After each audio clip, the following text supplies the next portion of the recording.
بسم اللہ الرحمن الرحیم۔ شروع اللہ کے نام سے جو بڑا مہربان نہایت رحم والا ہے۔ السلام علیکم۔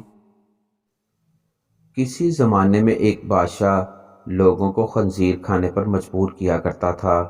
ایک عالم نے اس کا حکم ماننے سے انکار کر دیا۔ بادشاہ نے اسے پیش کرنے کا حکم دیا اور کہا، میں اسے اپنے سامنے خنزیر کھلاؤں گا، کھانے سے انکار کرے گا تو قتل کر دوں گا۔ چنانچہ عالم کو بادشاہ کے دربار میں لایا گیا۔ دروازے پر موجود ایک عہدیدار نے بزرگ کے کان میں کہا، آپ کے آگے جو گوشت رکھا جائے گا وہ بکری کا ہوگا، لہٰذا جب بادشاہ آپ کو خنزیر کھانے کا حکم دے تو آپ بے فکر ہو کر کھا لیجیے گا۔ میں نے خفیہ طور پر سب انتظام کر لیا ہے۔ دیکھنے والے خیال کریں گے کہ آپ خنزیر کھا رہے ہیں، لیکن ہوگا وہ بکری کا گوشت۔ اس طرح آپ کی جان بچ جائے گی۔ بادشاہ نے آج اور لوگوں کو گوشت کی دعوت دی تھی۔ دراصل وہ ان سب پر واضح کرنا چاہتا تھا کہ دیکھو آج میں نے اس عالم کو خنزیر کھلا دیا۔ آخر سب لوگوں کے ساتھ اس عالم کے سامنے بھی گوشت رکھا گیا۔ سب لوگ عالم کی طرف دیکھنے لگے۔ وہ آپس میں کہہ رہے تھے، عالم صاحب نے کھا لیا تو ہم نے بھی کھا لیا۔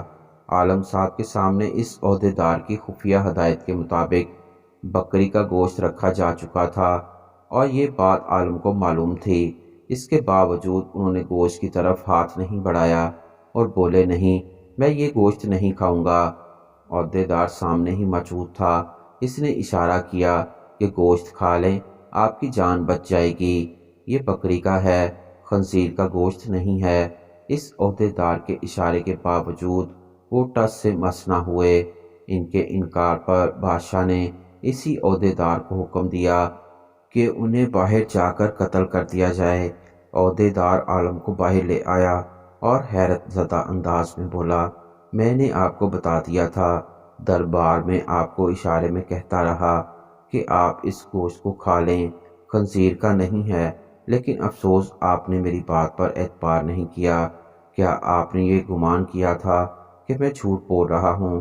عالم نے اس کی بات کے حوالے میں کہا، ایسی بات نہیں، میں جانتا ہوں میرے سامنے جو گوشت ہے بکری کا ہے، لیکن دربار میں جتنے لوگ بھی موجود تھے سب کو یہی معلوم تھا کہ وہ گوشت خنزیر کا ہے، اور جب وہ گوشت میں کھاتا تو سب یہی خیال کرتے کہ میں نے موت کے ڈر سے خنزیر کا گوشت کھانا قبول کر لیا ہے، اور سب لوگ میری پیروی کرتے اور خنزیر کا گوشت کھانے لگتے۔